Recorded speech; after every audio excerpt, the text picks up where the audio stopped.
Hello everyone, Sorry here, and today we're going to have a tournament review game which I haven't done in a while. So I played in the OLS tournament and I got first place in it. My lineup is Vlad Braum, Fiora Shen, and Overwhelm Seju Rene. I'll add all the codes in the description. Now what this lineup is targeting, it's mostly targeting Lissandra Trundle because I expected a lot of Lissandra Trundles because they're trying to counter Fistiaf. The lineup also does okay against Fistiaf and it does okay against Fiora Shen. It does not do okay against Targon, so the main goal is to ban Targon always. If they're running two Targon decks, one of them is Aphelios Twisted Fate, for example, and the other one is Lee Sin Zoe, we prioritize banning Lee Sin because it's hard for us to remove the Lee Sin with Overwhelm deck and our Vladimir Braum deck. Now, the game I'm gonna feature is against Watamai. He's a really exceptional player, he's really good. And the games we had were super close. And we'll go through my thought process in each game and where I made mistakes. We're going to see the point of view from Watamai's perspective because when I was streaming the game, I have to stream in a low quality because my internet is kind of bad and I don't want to upload a YouTube video with a really bad quality. So we look at it through Atamai's perspective, and at the same time we get to see both hands, which is a win-win pretty much. I also cover Watamai's facecam. I feel like it's rude without asking permission to show his facecam. So yeah, it'll probably look a little bit weird, but yeah, we'll deal with it. Without further ado, here we go. Alright, so my opponent, Watamai, is playing STF, Lee Sin, and Shen Fiora. I banned Lee Sin, obviously, because it counters two of my decks. The Braum Vlad and the Overwhelm. Now we're just dropping our units here. He dropped the Fizz, I dropped my Bloodletter just in retaliation. Just to let you know, my hand is 5 seconds late than Watamai's, just so you know. So we attack here. The only punish is if he top decked suit up, but like the chances are really low, and I just went for risk.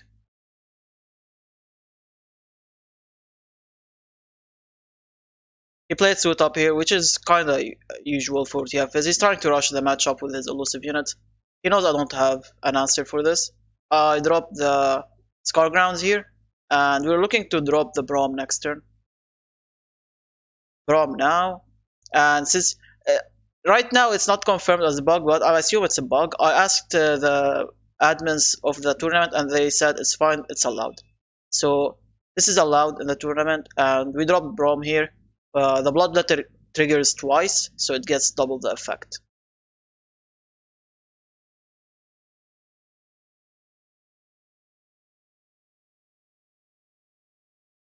So I pulled the Zap to deal a little bit of damage to it, and I was hoping he'd block with this, but he did not, which is obviously he wouldn't. And yeah, now the Fizz is damaged. Now here's where I make the mistake. I kinda didn't. I don't know what happened, but I should not play. I played Ice Shard here, which is wrong.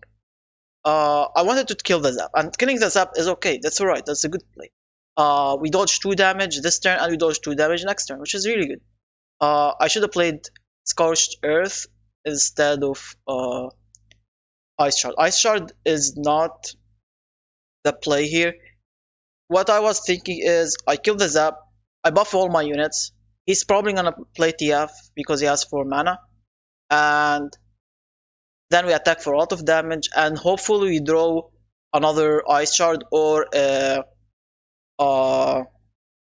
Death Lotus. But sadly we didn't draw any of those, and the right play was just going for the Scorched Earth and save the Ice Shard for the Burble Fishes, because they're at 1 HP. So this was a misplay that actually cost me the game, and we'll see how it actually cost me the game. My opponent played TF, he's doing the TF stuff, drawing a lot of cards. We open attack here and we challenge the Fizz. Why are we challenging the Fizz?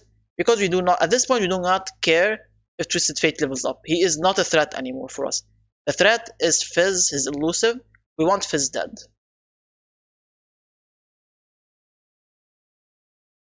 Also, the good thing about a level TF is whenever he red cards, he buffs our units thanks to Scargram. So TF is useful for him and me at the same time. A little bit for me.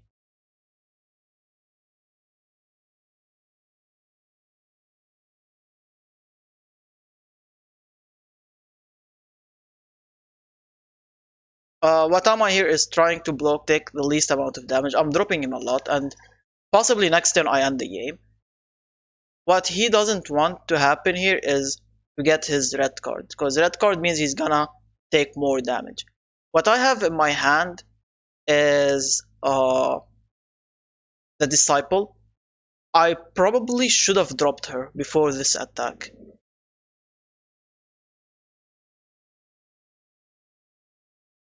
If I dropped her this attack, it would have prompted him to play a blocker, which would have possibly been uh, the bot. But that was kind of fine, right? Yeah, I think playing the Disciple would have been better. And we could have like maybe got him to play his red card. I don't think he would. It doesn't really do much difference, I guess.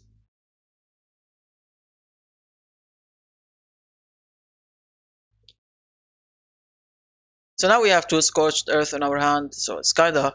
Right now they're kinda dead cards, you know? Now he's dropping Purple Fishes and he's looking to end the game next turn.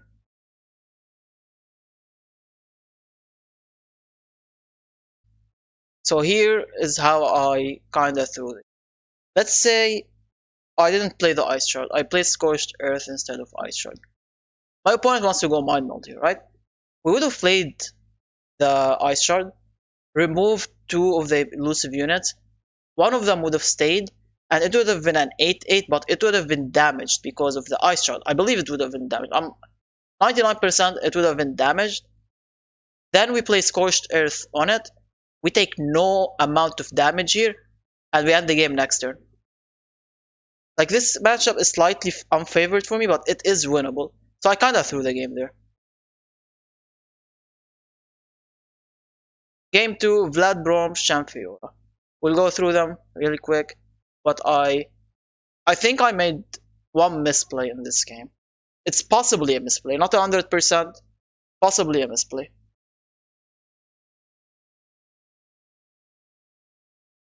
Because from my perspective, I can't see Watama's hand, you know? So it's really hard.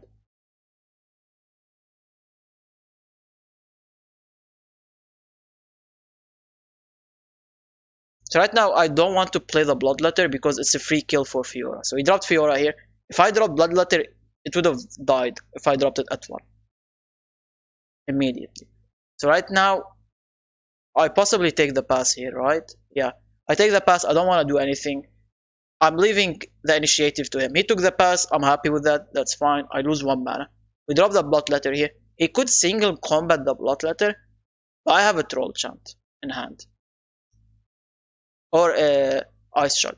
So we drop our Curator, I think that's his name. I can't check the names right now because we're in a video. What I'm thinking here, I want to attack and I have the Braum spell in my hand to buff it up, and if he wants to block with his 4-5, I would kill it. But then I'm like, I have Ice Shard and I have Blood Lotus. So it's really hard for him to counter these two, especially that Watama runs only one Nopify in his deck. So he decides to go for Bright Steel here. That's still fine with us. We have to go Curator. I can't go the 5 mana Tarakas guy because that would mean I can't play Death Lotus and Ice Shard if need. So we block here.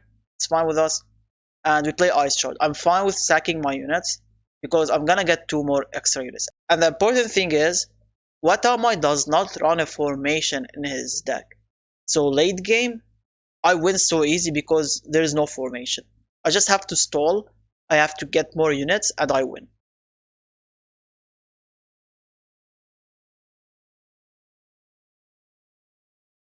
So what time I went for a single combat and sharp side. This literally gave me the read. He has no deny, he has no notify in his hand. I can play Death Lotus safely.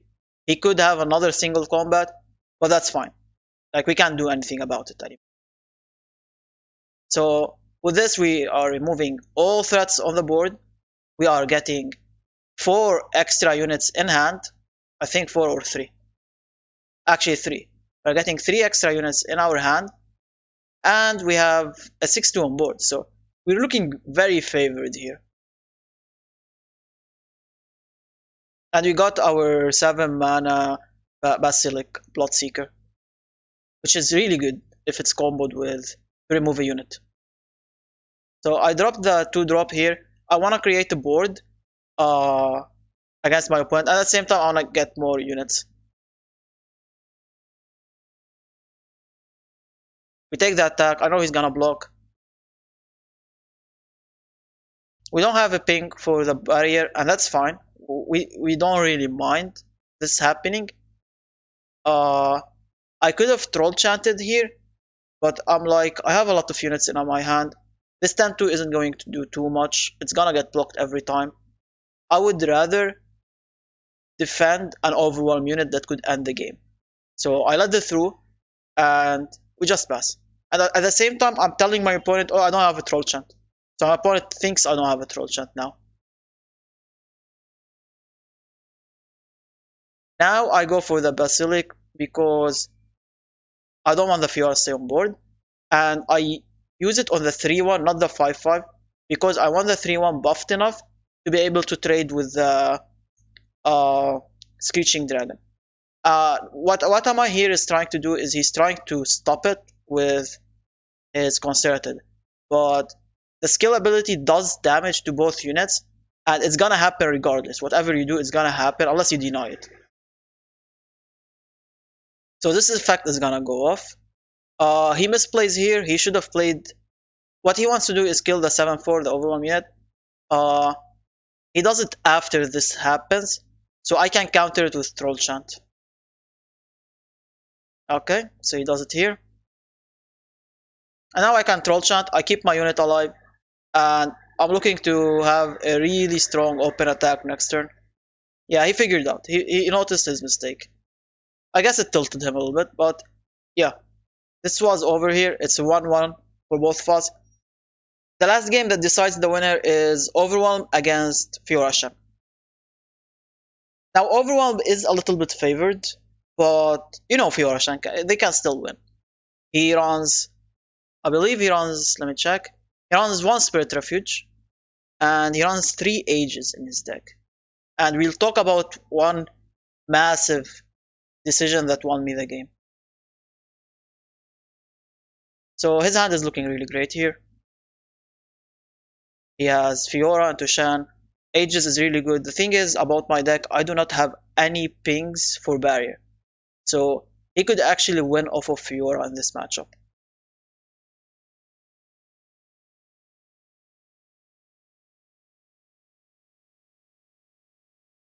Our hand is looking okay-ish. I don't mind it. I don't have any 2-drops, but it's not bad. He had the Trapper. Trapper is awesome.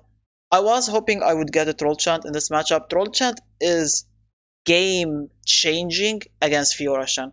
It's actually game-changing. But sadly we didn't get it. So here is a questionable play I made. I dropped the Rocky dude. Now what my opponent did is he dropped Fiora. I thought he would drop Bright Steel, but he didn't have it. So we were happy with that. But we'll see what I did here. So he dropped Fiora. Now she has Exhaust. We are gonna attack. I have Exhaust in my hand. She has Vulnerability, I mean. I have Exhaust in my hand. I should have probably used it on the River Shaper. At the time I was thinking that he doesn't care about Fiora dying. That's one. If he doesn't care, he might have a single combat and he'll kill the Trapper and I'd be wasting an Exhaust. Or he has Star Shape, a Sharp Sight, or a Barrier. So it was a hard decision for me to make here, but I kinda rushed it a little bit and went with it quickly. Oh, also my attack order was wrong. I actually could have dealt 3 damage there. But yeah, I didn't exhaust, and I think that's a misplay because even if I exhausted and he single combated, I would be happy if he single combats a trapper instead of single combating something big, right? So that was kind of a misplay from my end. So opponent plays Shen. We top deck our Yeti here. Yeah. So we play the Yeti here. Yeti is so awesome because it can't trade with the Shen. And what Watama is doing here is he's like, yo, kill my Shen. I want to level Fiora. I want to win off of Fiora. I don't care if you kill my Shen.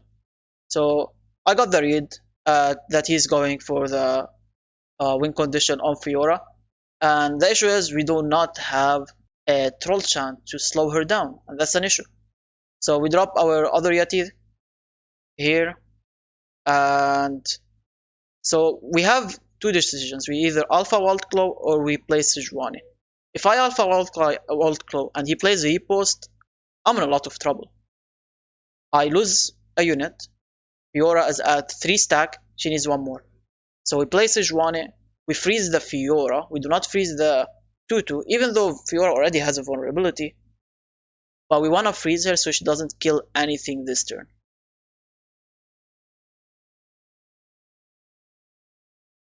So we play the exhaust now, finally, even though I should have done it probably before. And we attack. We specifically pull the Fiora to the Seju because that means Riposte can't kill the Seju.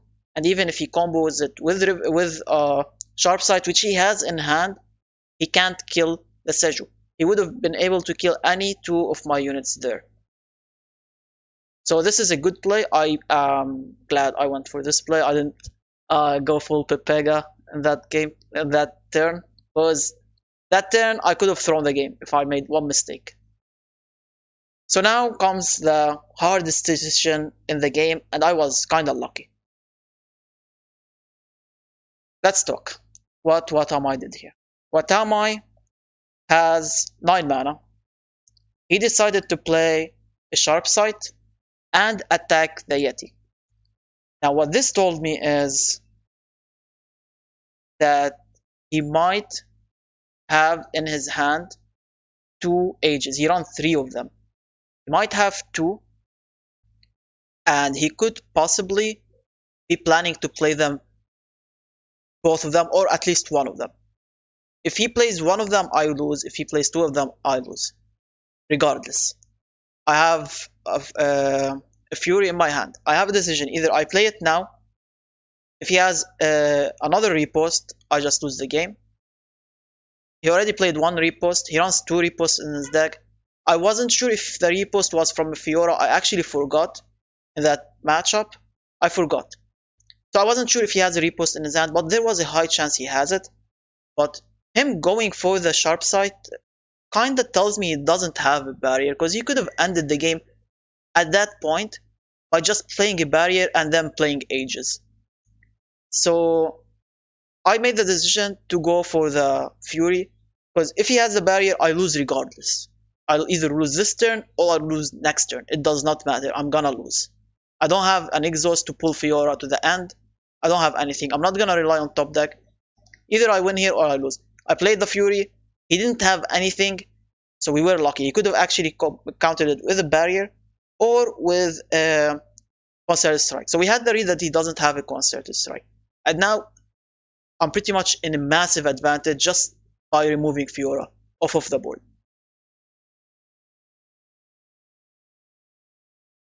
I also still know he has an Aegis in hand from the Sharp Sight he played. Like, I have the read he has 2 Aegis in his hand. Apparently he has 1.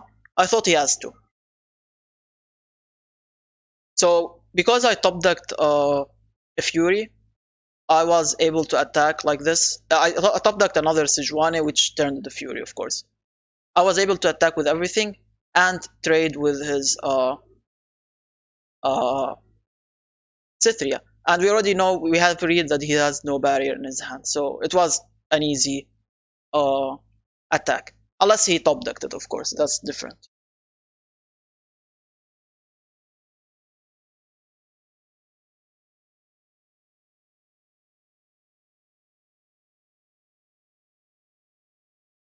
So we got Preservium, which draws me cards. I decided to drop it and see what he wants to do later on.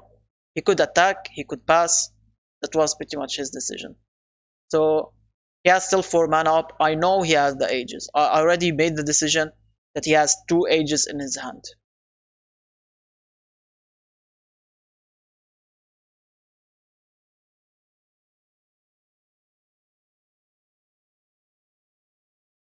So what I decided to do here is to just pass.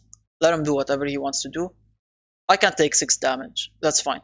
I could have dropped the Omen, but I was scared he would threaten the Fiora level up again because of the 2 Ages. And I don't want that to happen. So yeah, he is fine with sacking his Fiora, which is understandable. He's at 3 HP, he needs to remove the overwhelm units. We're fine with this. At the same time, his units are getting really low health, so that's good for me when my overwhelm units are gonna attack. Now I play the Omen. Now here is where I made a questionable play. My brain is still saying he has an Aegis, and I wanted to drop something on board. I can't play next turn. I can't play both Alpha Wild Claw and the 5-drop. The Runer, I think that's his name. I can't play them. The Runner, Rune Runner. I can't play Rune Runner and Alpha Wild Claw next turn, and I still have I have a read that he has an Aegis in hand. I decide to play the Rune Runner and force the Aegis out of him. He can't attack with both of his units because I will kill one of them. So I'm like, yo, you want to trade with a Rune Runner? Go ahead. I still have 2 overwhelm units. So this is a misplay. What I should have done is play the Rune Runner next turn, not the Alpha Wild Claw. Also, Atama made a mistake. His attack was kind of wrong, I believe. He should have. He wanted to like keep the Cytheria alive while also killing the Omen. But yeah, I feel like it was awkward. I didn't even have to block with the Omen, to be honest. But anyways, I should have kept the Rune Runner alive, because if Watamai top decked a Concerted, he could have came back into the game. But I was lucky he didn't top deck Concerted or a single. If top deck single, he could also come back. Actually, single doesn't do it. If he top deck, because I top deck the sharp side. But if he top deck the Concerted, and he runs, I think 2. Let me check. He runs 2 of them. So yeah, we kind of got lucky there. I misplayed by dropping the Rune Runner. I should have waited for next turn. Drop the Rune Runner. He can't kill it with Concerted. He needs 2 spells. He needs a single and the Concerted to kill it. And I could have dropped the Ruthless Raider to push in extra damage and pretty much finish the game. So we got lucky there and we pretty much won.